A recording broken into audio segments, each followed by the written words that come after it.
హైదరాబాద్ అభివృద్ధిపై చర్చకు సిద్ధమా అంటూ సీఎం రేవంత్ రెడ్డికి సవాల్ విసిరారు మాజీ మంత్రి జగదీష్ రెడ్డి. హైదరాబాద్ అభివృద్ధిని దృష్టిలో పెట్టుకుని జూబ్లీహిల్స్ ప్రజలు ఓటు వేయనున్నారని చెప్పారు.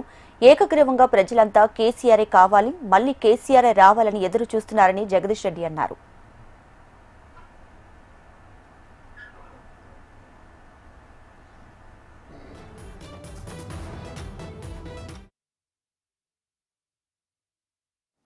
హైదరాబాద్ డెవలప్మెంట్ మీద పెడదామా చర్చ? నువ్వు చర్చ పెట్టినా పెట్టకపోయినా జూబ్లీహిల్స్ ప్రజలు దానిపైన ఓటైపోతున్నారు రేపు. అది నీకు భయం అవుతుంది. జూబ్లీహిల్స్ ప్రజలు ఏ ఇంటికి పోయినా ఈ కులం ఆ కులం, ఈ మతం ఆ మతం, ఈ వయసు ఆ వయసు అనే ఏ తేడా లేకుండా అందరూ ఏకగ్రీవంగా కేసీఆరే కావాలి, మళ్ళీ కేసీఆరే రావాలి. ఈ 2 సంవత్సరాల నుంచి ఒక పైసా పని మేము చూడలేదు. ఈ 2 సంవత్సరాలుగా ప్రభుత్వం అనేది ఒకటి ఉంది, మా కొరకు పనిచేస్తుందని మేము చూడలేదు. చూసిన కొద్దిమంది ఉన్నారు. ఎవరు అంటే నువ్వు నీ చేత కూలగొట్టబడ్డ ఇండ్ల బాధితులు, నీ హైడ్రా చేత కూలగొట్టబడ్డ ఇండ్ల బాధితులు కొద్దిమంది ఆ ప్రాంతంలో తలదాచుకుంటున్నారు.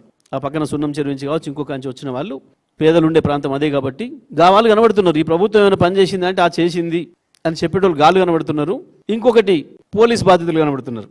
అడ్డగోలుగా ఇష్టం వచ్చిన పద్ధతుల్లో కేసులు పెడుతూ చట్టాన్ని చేతిలోకి తీసుకొని నీ కాంగ్రెస్ కార్యకర్తలలాగా పనిచేస్తున్న కొద్దిమంది పోలీస్ అధికారుల వల్ల ఇబ్బందులు పడుతున్న వాళ్ళు వీళ్ళు ఇద్దరే కనబడుతున్నారు. ఈ ప్రభుత్వం ఏమైనా పనిచేసింది అని చెప్పే వర్గాలు ప్రతి ఒక్కరు చెప్తున్నారు. ఏ ఇంటికి పోయినా సార్ కేసీఆర్ ఉండగా మా ఇంటికి కరెంటు బిల్లు 500 వచ్చింది, ఇప్పుడు 2,800 వచ్చింది అని చెప్తున్నాడు ఒక ఆయన.